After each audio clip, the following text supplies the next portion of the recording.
What's up, everybody? Post-editing Kenny here to alert you to a fact you already knew. I'm an idiot. Multiple times over the course of the next episode you're about to listen to, I called it episode 99. It's just simply not. It's episode 98. So please, deal with my stupidity. We will still have a very special episode 100. This just means I have more time to plan it, which is great. So other than the factual inaccuracy that I keep calling this episode 99, the rest of the episode is great. So please enjoy. I love you. Bye. What's going on, everybody? Welcome back to the show, the podcast. If my math is correct, this is episode 99. And, holy hell, next week will be episode 100. Do I have something special planned yet?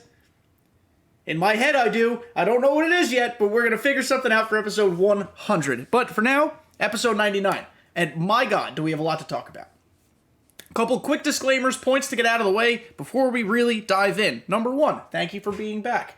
Number two, could not upload to YouTube last week. I was away on business in Birmingham, Alabama. So I did get you an episode on Apple, Spotify. If you missed it, go check that out.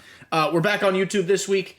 Hopefully we'll not have issues in the foreseeable future. I did record for YouTube last week and intended on uploading, but my God, if you guys know what hotel Wi-Fi is like, it ain't good. So I was not able to upload.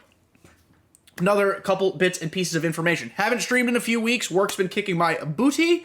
We are streaming this week, Wednesday, Thursday, Friday, 6 p.m. Eastern start times for all three. Wednesday, Thursday, Friday, 6 p.m. Eastern time.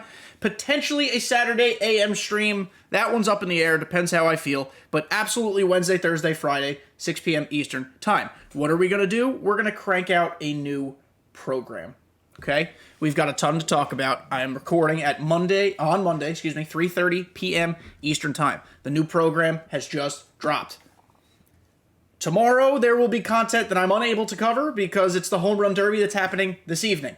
So, we'll kind of work through that, all right? But let's start talking here. Let's go there. Boom, you're seeing the game now. Okay, so I have made notes on this piece of paper. We will go through these notes on this piece of paper. Welcome to the horribly named All-Stars of the Franchise program, okay? 3 weeks long, actually 22 days. That's 1 day more than 3 weeks. It goes to 1 million XP, and we will go through the entirety of the program. There will also be packs coming out Monday night and Tuesday night from the Home Run Derby and the All-Star Game. You will get cards in the Home Run Derby from all 8 participants. That's nothing new. The participants, just as a reminder: Kyle Schwarber, Albert Pujols, Pete Alonso, Ronald Acuna Jr., Corey Seager, Julio Rodriguez, Juan Soto, Jose Ramirez. Now, my assumption is that this will be, like it was in the past, broken down into a base round, a mid round, and a rare round. I would guess that the base round will be 395's choice pack. The mid round will be 397s, and then the championship round, the final round, will be the winner and the runner-up, 299s, okay? That's what I'm thinking. I am assuming here that Pete Alonso will be a finalist. I also have a sneaky feeling that J-Rod will be a finalist. I could be totally wrong there. But a 99 J-Rod would be banging, because the J-Rod they released for this All-Stars franchise program thing was just okay.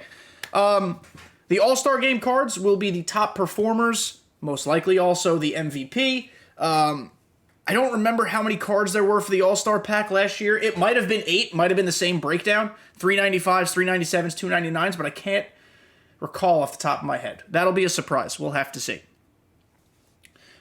But now that that's out of the way, let's talk about this program. The very first thing we're going to do is we're going to go through the XP path, and then we'll go back and look at all the cards. This episode will basically just be us talking about these cards, okay? There's also some new stuff to look at on the calendar, which I promise we will get to, and a new collection, which we will get to. So, we don't care about any of these things, these icons and equipments. First thing, there are more flashbacks and legends. 30 flashbacks and legends for the NL, or 15 for the NL, 15 for the AL, right? So, I'm not going to bother looking at the attributes of every single one of these guys with you, because most of them suck poopy poops. But we will look at the ones that are like semi-viable. Just semi-viable. Ryan Stanek, 93 overall postseason. Listen, he's a 3-pitch, 4-seam slider splitter pitcher. That's not great, but he throws very hard. 96 velo, we'll get to 99, 121 hits per 9. Is he great, like I said? No, but he might be worth toying with. I'm not going to use him personally, but I'll understand if you do.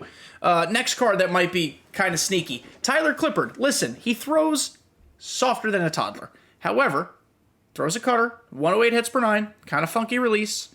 And sometimes when you throw that slow, throw some people off. So, might be worth trying. They listen to me. They're giving us relievers of guys they still have the rights to. Mark Melancon, 50 save club. Cutter primary. I'm surprised his control is only an 84. Thought it'd be a little better, but 109 hits per 9, 99 break. Does he have any good quirks? Mr. Splitty? Not really. But still, decent card. I wouldn't be shocked if you used it. Hell, I might play with it too. Adam Wainwright. Closing pitcher Adam Wainwright. This card's a kind of a copy-paste. Sinker cutter. Good control. Decent velo. Good break. Hits per 9's a little low. Ks per 9's very high. So, not a great card, not a bad card. These cards are all dookie. You know what? No, this card sucks. I was talking about Hyunjin Ryu. 91 Sergio Romo is a good card.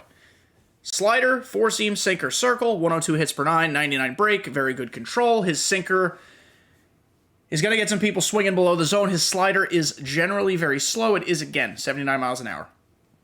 Also has 99 control of that slider. That's filthy nasty. That's really good. So those are your National League Legends and Flashbacks. As we continue on here, next up of note at 25k XP, Flashbacks and Legends from the AL. Prime Darren O'Day. This will be a card you see. This is an easy-to-obtain, decent card. It's a copy-paste, but it's a pretty good card. This might be the best new reliever dropped, and that includes the All-Star cards. They did Chad Green so wonderfully. I'm so proud of SDS for making my son Chad Green good. This is a 2017 second half. It's a 94 overall. Four-seam, slider, cutter, sinker, circle, change. Now, as a Yankees fan, watch a lot of Yankees baseball. This fucker does not throw a sinker. He just doesn't. His fastball is pin straight. He does not throw a sinker. He does throw a changeup on occasion. I think it's more so of like a split action than a sinker, but we'll take it. I don't even think he really throws a cutter that much. He might have in 2017. He certainly doesn't much anymore. 115 hits per 9. 97 break. 89 velo is a little on the low side, but it's fine. 76 control is going to be a problem, I think. But this card's going to be fun to toy around with. I'm certainly going to give him a shot. As far as quirks go, he has nothing. Nothing of note. But Chad Green, not bad. Really impressed, actually, that they did that. I'm only mentioning Kevin Biggio because he's one of my favorite BR cards of all time. They brought back his cycle card. I can't wait to use it in BR and BR exclusively because he's got a nice swing. But I'm excited that card is back. Yoan Moncada, we're just going to point him out real quick. He has 125 contact left. It sucks that he only has 52 power left. But just pointing him out for max contact left. Jorge Soler is back. Gonna be a BR goon. 121 power versus right and left. 84 contact versus right and left. They made him identical. Is he good in the field? No. Don't use him there. But he's a good BR card. Alex Bregman could be a bench bat. 109 contact left, 120 power left. He's got a very quick swing. He's a third baseman with a shortstop secondary. No one's going to be starting him, mostly because his 71 contact is really bad versus righties. But his stats versus lefties make him bench-worthy. And that's really it for the flashbacks there. We got a bunch of shit cards and a couple of decent ones. Now, what you all are here for. Let's talk about the bosses. Show me the bosses, Ramon. Okay, so you can earn 18 of the 30 All-Star cards for free. Better than 12. Still not as good as getting all of them for free like we used to be able to. None of them are randos, and none of them are no-sells. You get 3 choice packs per division, all sellable, which also means you could buy them off the market. They'll probably be pretty cheap. Reasonably cheap. I would expect them to level out between, like, 20 and 25k, and then if they fall back into chase packs, they'll get cheaper. So, not a bad price to get the 12 you don't have. It's honestly not. There are a lot of mids, some shitty cards, but there are definitely some cards that are actually viable and can be put on teams, whether that's in your starting lineup, in your bullpen, on your bench, starting rotation. There are like cards you can use. Is this All-Star program theoretically right now as meta as last year's was? No, I don't think so. There's no DeGrom. There's no Trey Turner, like guys that are staples for the entire year. It's hard to necessarily tell that definitively until we've actually played and start using these cards, but just by the looks of it, as of right now, I don't think that really exists. There are a couple guys who are like, maybe I could see it, but I don't think it's going to be as meta or as OP as last year. So let's look. At 100k XP, you get an NL West pack. 5 cards, choice pack. Joe MANTIPLY. First time I've heard of him was this year when he became good. 95 overall lefty reliever with a sinker primary. We're always happy to get lefty relievers that are good. My issue here is he throws very soft. And that's not a build problem. That is just him as a pitcher. He throws kind of soft. 103 hits per 9. Decent for a reliever. Generally speaking, you want that a little higher, but it's not bad. 125 walks per 9. This guy is going to be able to split an arrow in midair. This guy's got impeccable control, despite that it says 90 control on his card. It's effectively 99. 73 velo is our problem, but 99 break is good. I will try Joe MANTIPLY, if only because finding lefties who are good is fucking impossible. However, he does not have a deceptive release, at least in my opinion, and he doesn't throw hard, like I said. Outside of that sinker, his four-seamer is only 91, so we're not throwing that. Curveball, we're not throwing that, and his circle change, he's got 97 control on it. It might be okay. It might be okay. He's really a sinker circle change pitcher. So, we'll see. He's not the best lefty in this program even, but he might be worth trying. CJ Cron does nothing well. He has a nice swing, but it's unfortunate that he doesn't even mash lefties. This card is unfortunately not good. It's unfortunately a waste. Tony Gonsolin. This guy had one of the best first halves of pitching, probably literally ever. Right next to Shane McClanahan this year. It's funny how both of them are doing so well. This card stinks, though. 115 hits per 9. Incredible. Automatically the highest starter in the game next to Nolan Ryan, who I have and purchased and enjoy very much. The problem here is that he throws soft, and he only has a splitter as far as, like, kind of wonky pitches go. That's just what he throws. There's nothing we can do about it. It's unfortunate, but Tony Gonsolin stinks. Manny Machado. This card fucking awful. So, we've talked before on how the SDS, how on the SDS content shows, they always like, oh, this is going to be the best card you've ever seen. It's got like 80 power, 80 contact, it sucks. They did this for Machado. So yeah, sure, 117 contact right, we like that number. 125 power left, we like that number. But the numbers in between are fucking dog shit awful. Yeah, he's good in the field, but like, I got George Brett. This is a wasteful card. He stinks. When he gets a 99 later in the year, it'll be better. This card stinks. Carlos Rodon, same thing as Gonsolin. He's been excellent.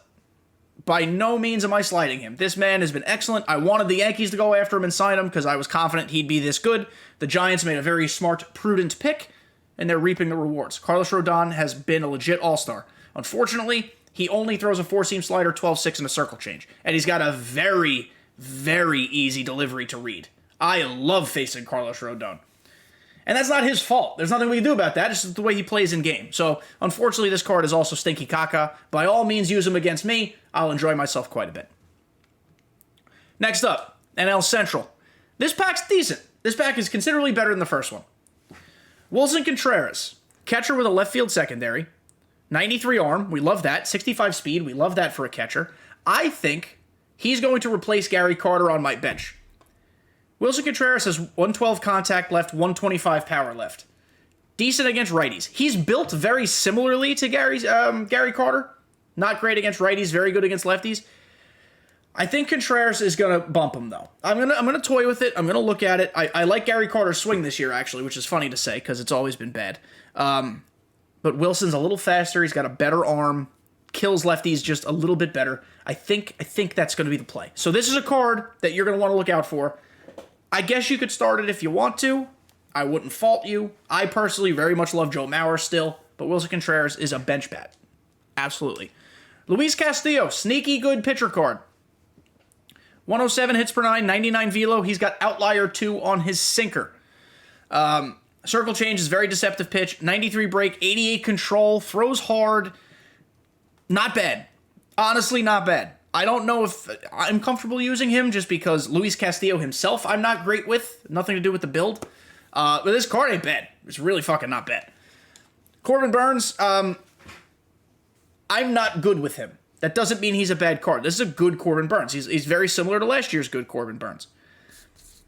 I just think you can sit cutter sinker. Just pick which way it breaks, and you're fine. They are the same speed. You can see it above my head right there. 95 miles an hour cutter, 95 miles an hour sinker. So just pick a direction. Sit on it. Get it, hit it. I mean, in my opinion, that's how easy it is to hit Corbin Burns. I'm going to give him a try. Maybe things are different this year. But it's a good card. Don't get me wrong. I'm not comfortable with it. David Bednar. Sucks that he only throws a 4-seam curveball splitter. He's been very good. Lately a little funky, but mostly very good. 118 hits per 9 is great. He's got a decently deceptive release. Like, it's not just straight simple to pick up. Give him a try. I'm not saying no. He's a 95 overall reliever. Give him a try. If you like him, you like him. If you don't, no big deal. I don't think I'm going to, but I don't understand why. Paul Goldschmidt, he rakes. 125 contact left, 101 power left. He rakes. He's got a nice swing. It's simple as that. You want to put him on your bench? Go for it. I don't know if I'd start him, but he's a bench bat if you'd like him to be. I personally think my lefty killers off the bench at this point are going to be WILLSON, Contreras, and the Nelson Cruz, the 93 overall Nelson Cruz. I don't necessarily foresee that changing, but I could see you using Paul Goldschmidt. And at least, this is, in my opinion, I think the best pack. Excuse me as I itch my ear. I think this is the best pack. There are 4 and 3.5 bangers and Edwin Diaz. But we'll start with Dansby Swanson. This card is built so well. 109 contact right, 111 contact left. Nice. 88 power right, 94 power left. Love that. Love that. Vision and discipline low, so they could put his numbers in other places.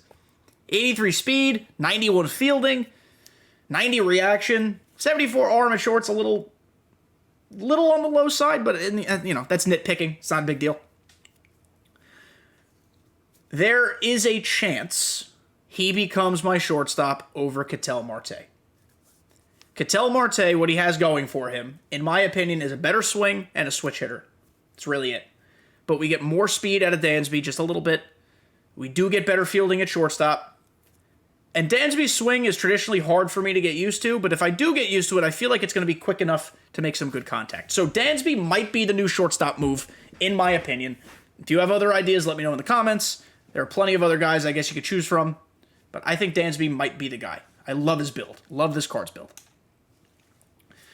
We talk about there maybe not being a Jacob deGrom in this program. If there is one, it's Sandy Alcantara. Circle change, sinker, 4-seam, slider, curveball. He has outlier 2 on his sinker. He also has sinker baller, which means he's an extremely effective sinker. 112 stamina. I think it should be higher. This man has gone 7 innings and a bunch of straight starts, like 8 or 9 or 10 straight starts. Might be more. 111 hits per 9. That's good. 74 Ks per 9 is actually reflective of his real life, because he actually doesn't strike out as many guys as you think for someone who throws that hard, but that's fine. I don't care. 100 clutches, whatever. 85 control, 99 velo, 97 break. This card is going to be a fucking demon. He's going to be in everybody's rotation. He should be in yours as well. Edwin Diaz had everything he needed to be great. 115 hits per 9. Love it. 125 Ks per 9. Sure. 125 clutch. Sure. 90 control. Yep. 99 velo, 99 break. Oh boy. Slider primary. Yes, sir. They didn't give him outlier. And this man throws very hard. He should have outlier. I don't know why they didn't do that. So, they nerfed him for no fucking reason. There is maybe a chance that they add outlier later. They've done it before. I don't know. I'm not confident. But if he gets outlier, he's worth using. If he doesn't get outlier, just leave him alone. Bryce Harper. He's hurt right now. It's unfortunate. I want this card to be good, but it's just a boring build to me. He doesn't do anything particularly well. He is better against righties, as you'd think. 110 contact right, 106 power right. I just don't think those are high enough to be my bench bats against right-handed pitching when I have Devers and Jordan. 69 in the field, very nice, but also very not nice. Oh, sorry, 69 speed, very nice, but also very not nice. 78 in the field's decent. His arm should be stronger. His card's just meh. If you like Bryce Harper's swing, go ahead and use him. He'll probably be fine. He's just not... This build is not for me. And then let's talk. So, Juan Soto is one of the more divisive cards right now in the program. So, Juan Soto this year, I think we can all acknowledge, has not been hitting very well.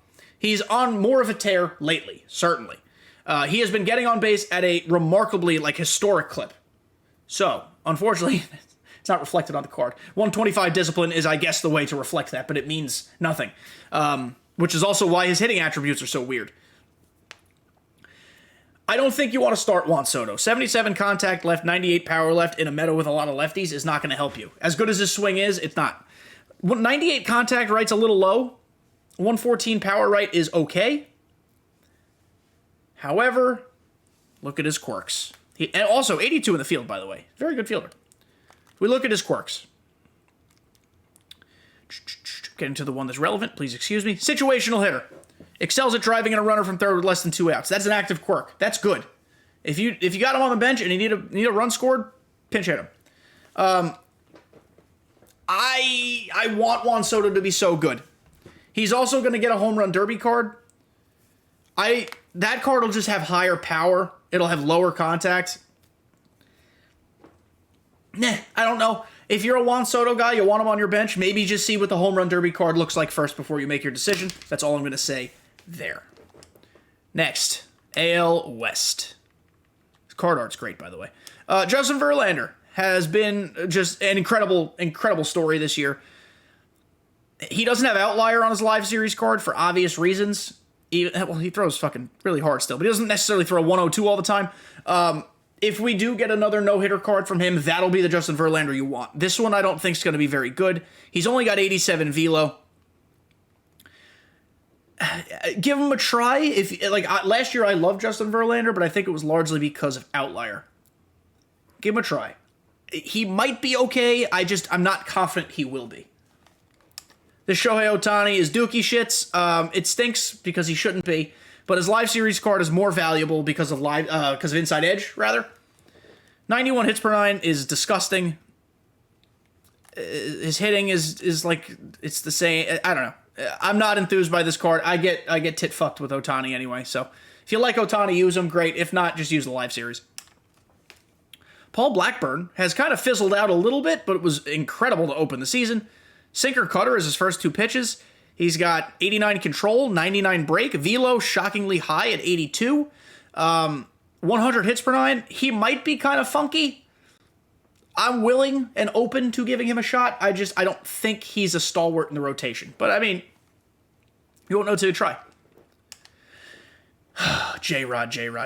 I want to like this J-Rod so much because they downgraded Trout again, and I don't know if Trout can be used on higher difficulties right now. Very good against lefties. 108 contact left, 114 power left. We love those numbers. But 90 contact right and 86 power right against righties is really bad.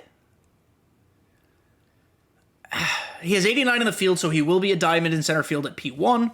99 speed, 98 base running aggressiveness. You get him to P5, he's got 99 steal. He's going to be a perfect base runner. Last episode, or very recently, I put John Birdie on my bench as my speedy guy who can also hit lefties. Julio Rodriguez will replace him. I want J-Rod to be my starter, though. I don't know. I'm not sure yet. Again, just like Soto, let's see what his home run derby card looks like. I'm not confident it'll look better, but if he wins the damn thing, it might. So let's see. But J-Rod has a cool swing, cool story. Give him a shot, I think. Maybe. Let me know what you think. I'm still not positive.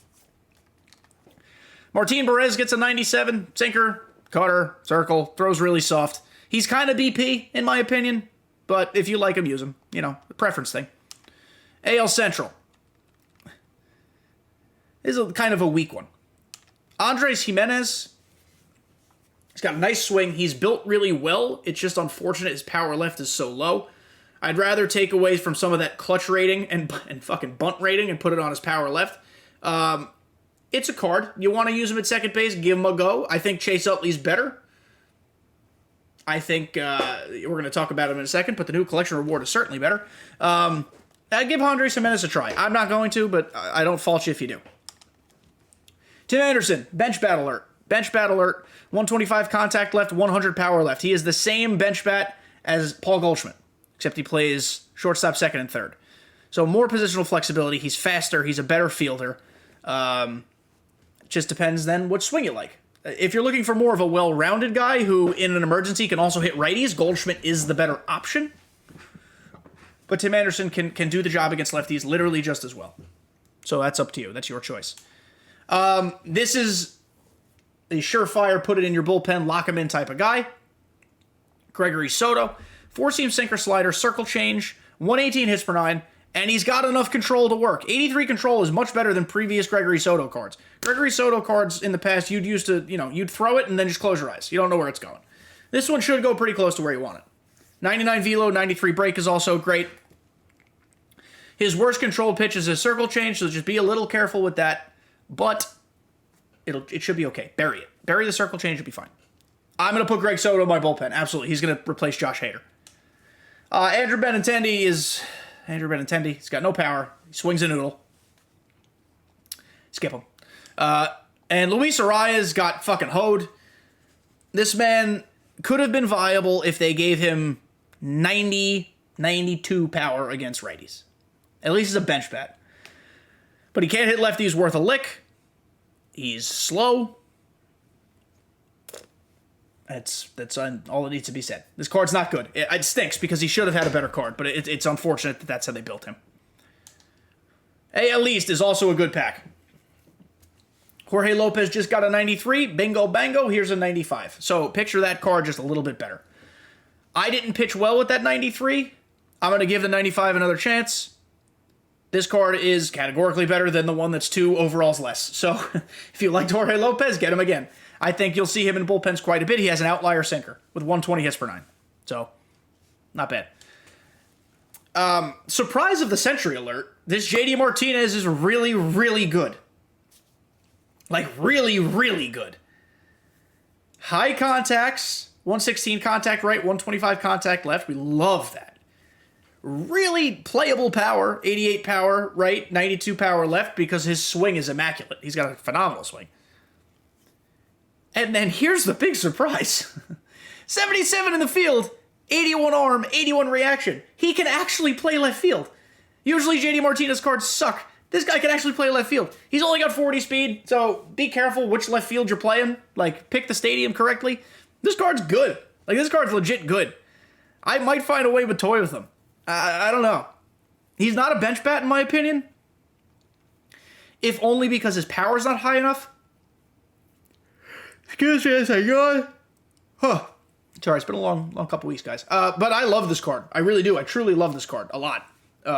Use him, guys. If you have room, if you need some outfield help, use this guy. Aaron Judge. He looks pretty much identical to his live series. I will not speak ill of Aaron Judge, as I love him, and I hope he becomes a Yankee for the rest of his life. Don't use him on your God Squad, though. Sorry. Shane McClanahan. Dude's literally been the best first half pitcher maybe ever. Like, compared to Pedro. Boy, they built this card like shit. 104 hits per 9 is laughably low. 98 stamina is fine. 89 Ks per 9, very low. 125 clutch, get that the fuck out of here. Give him something more valuable. And he only throws a 4-seam curve circle change slider. Plus, his delivery takes 13 years in a day. It's slower than Warren Spahn to get to the plate. It's unfortunate. Shane McClanahan has gotten hoed. Shane McClanahan is a super fun pitcher, and if I'm saying that about somebody on the Tampa Bay Rays, you know it's true, because I fucking hate them. It's just unfortunate. He got hoed. So it's, no ifs, ands, or buts. Finally, Alejandro Kirk. You guys are going to hate me. I don't like Alejandro Kirk. The person's fine. The player's fine, too. I just don't like the card. Chev, literally 2 hours ago, compared him to a pretzel nugget, which I thought made me laugh. It was hysterical. He's short, hovers over the plate. Swing is kind of weird. He's built fine. I still think Joe Mauer's better. I still think Gary Carter's better. I still think Wilson Contreras is better. I don't know. Mid card. You guys can hate me for that. Mid card. And those are all of the 30. Okay? We've gone over the 30. Now, some other things to note here. I just realized that I said I'd go through the entire XP path before doing the cards, but I did the cards first, so I'm a moron. We are going to now do the XP. It's fine. You get a cover athlete pack. You get a Takashi pack. At 350K, you get a ballin' out of control pack, and there are 5 of them in this program. If there was ever a time to finish a program to the end, it's this one. You also, starting at 420, nice, KXP, you get Future of the Franchise cards. I have all of them already, so this is superfluous, but they're going to be quick sells at like 10K. So that's cool. You get one pack, choice pack for each one of them. You get Big Dogs, set 1, 2, and 3, as if we don't already have a million of all of these. They're not even expensive anymore, but we have them. Always Intense 1. Always Intense 2. Another Ballin' Out of Control. Another Ballin' Out of Control. And you close with 2 packs of Ballin' Out of Control. Super cool program.